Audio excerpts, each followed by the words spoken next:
What the hell? So I asked you to ask me some questions. You guys asked me questions and I'm gonna try and answer the questions.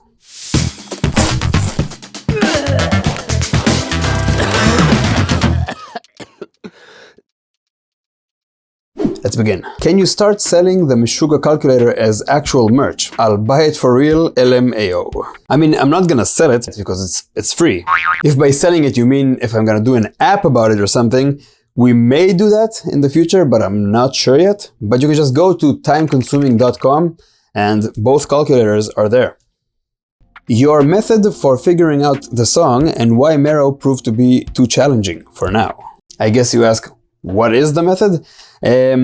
Okay, so for those of you who don't know what MARROW is a Meshuggah song that has been requested a lot and I have yet to figure it out. So usually what I do is I find out what the patterns are, what the numbers are, and I write them down on paper and I just kind of start looking for patterns. Usually it's kind of easy because usually they're short, but then in the later albums they started playing very long stuff. I just write the numbers down and then I just start looking for patterns within the numbers. And with MARROW, I can write all the numbers down. I mean, I understand rhythmically what's going on, but I didn't find any patterns.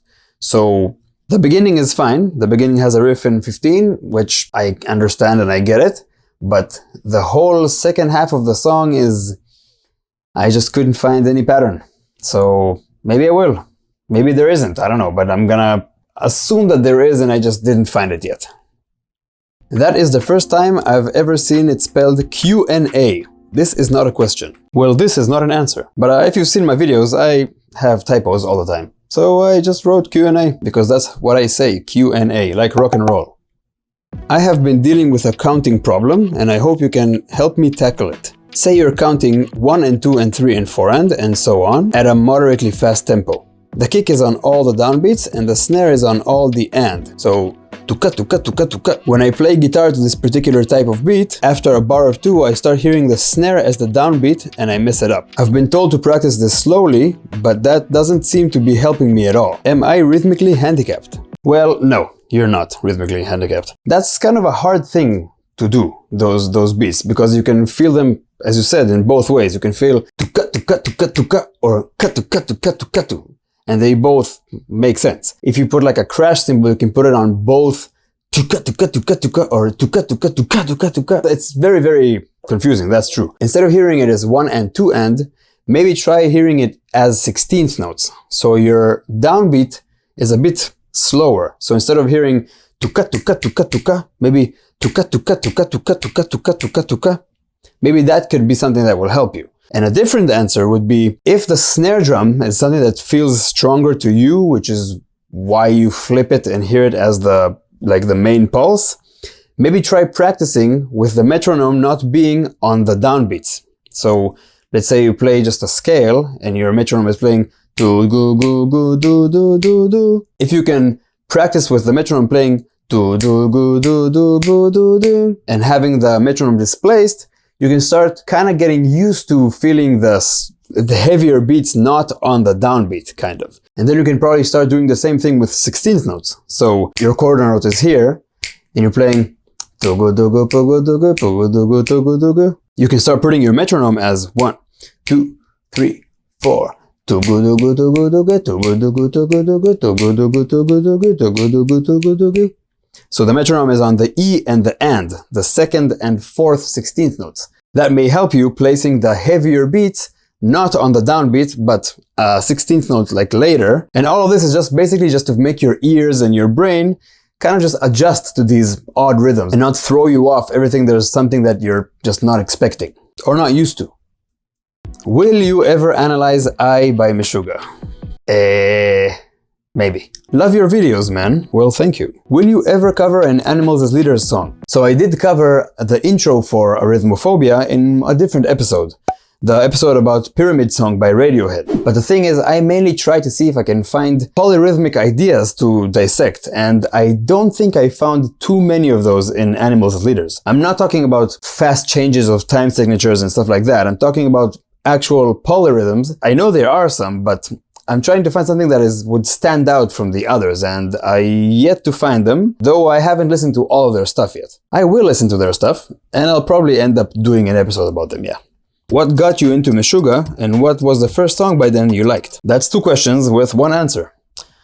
Soulburn.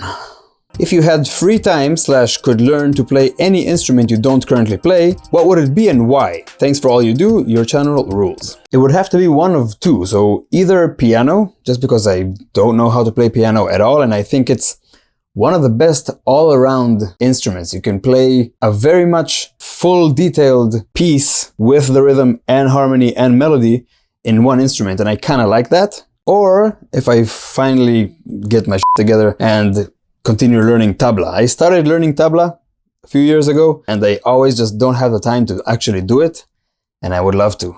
But yeah.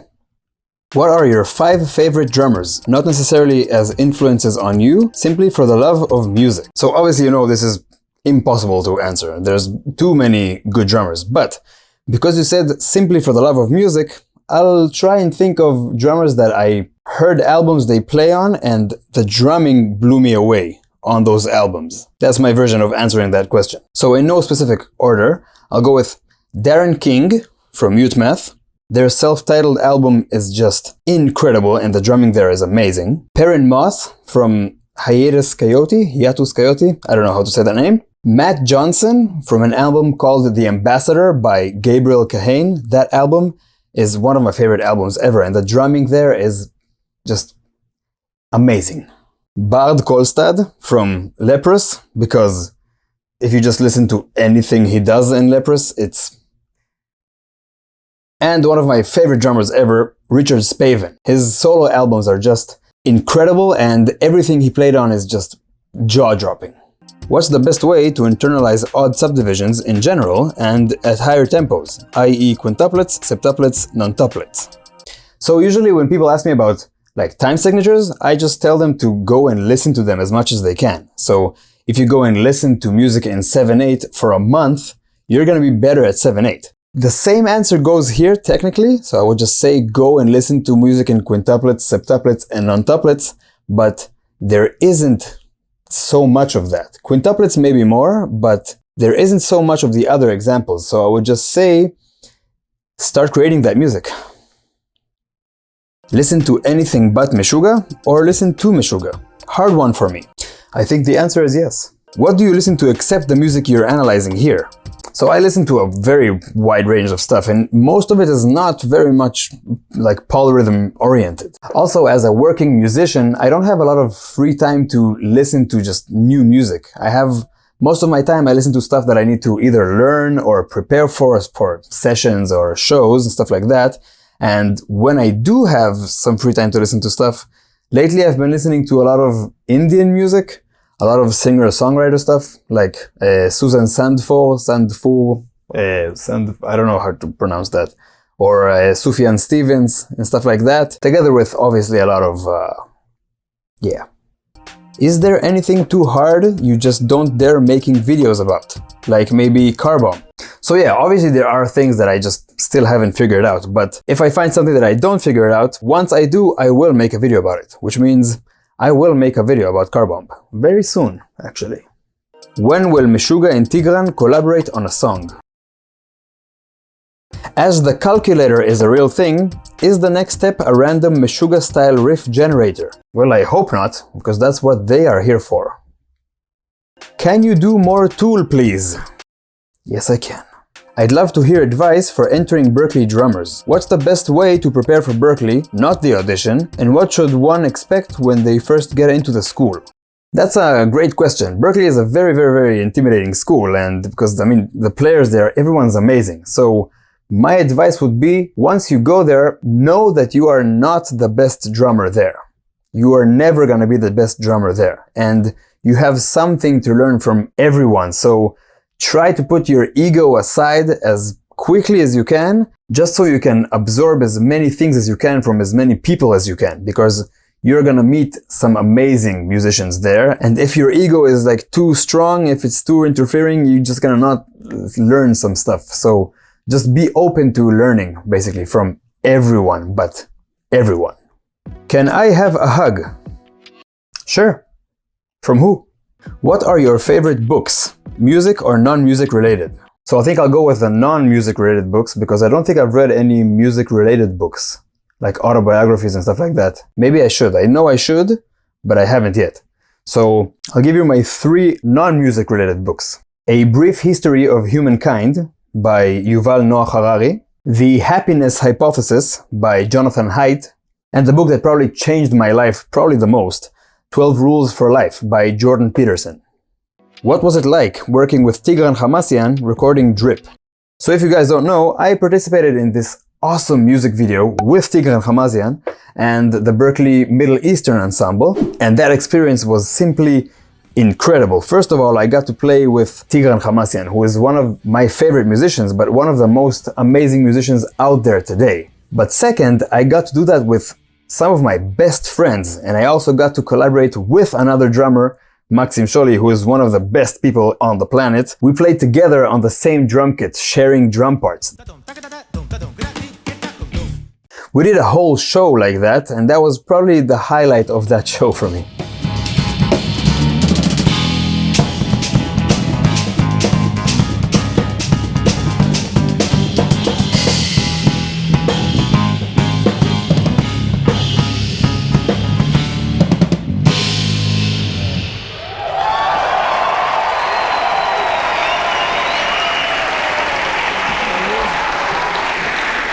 What's your favorite ice cream flavor? Garlic. Why do you hate Bach? He owes me money. What's your songwriting process like? And more specifically, when do you decide a rhythm is just too dense or more complex than it needs to be?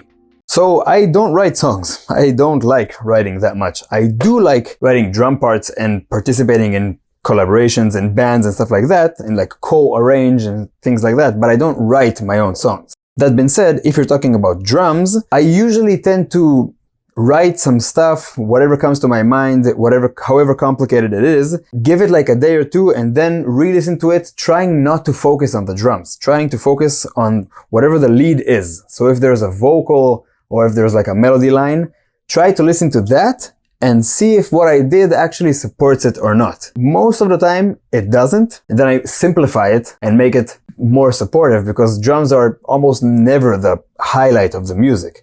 But usually I also have an artist that I'm working with, so they'll be the best feedback because they'll just honestly say if it's too much or not. Have you heard the Danish band Vola? And if you have, what do you think about them? I know about them, but I haven't really listened to them yet. I will, because I know that I should. Where did you get that time machine from that allows you to practice 40 hours a day? AliExpress.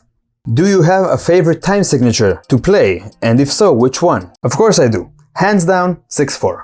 What are the drummers that have impressed, inspired you the most recently? And how do you see the mutual influence that jazz and prog rock / metal have towards each other? So as for drummers that have been inspiring me lately, I'll give you 2 names that I've been following for a while.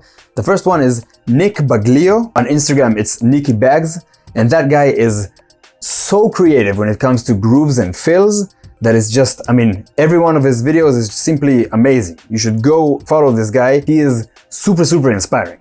And the second one is pretty interesting. This is a drummer that once I stumbled upon him, this was the first time that I actually saw someone I thought, this is exactly how I want to sound like. I want to practice to sound exactly like that.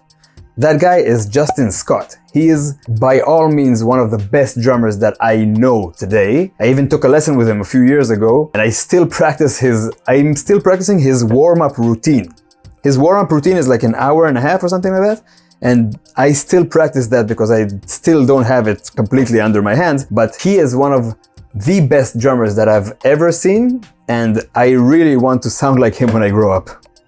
And about jazz and metal influencing one another, I love those crossovers. I love it when metal players do something that has to do with, I don't know, maybe like softer dynamics, maybe more advanced harmony and stuff like that. And I love it when jazz players start to incorporate maybe distortions and maybe like heavier hitting drums and like backbeat grooves and stuff like that. Those things for me are amazing. So this concludes this Q&A, and the next week I'll be coming back doing the regular content with All the pens and the rhythms, the songs, cardboard instruments, the numbers, and the circles and the colors, Sharpies, and everything. Stay tuned.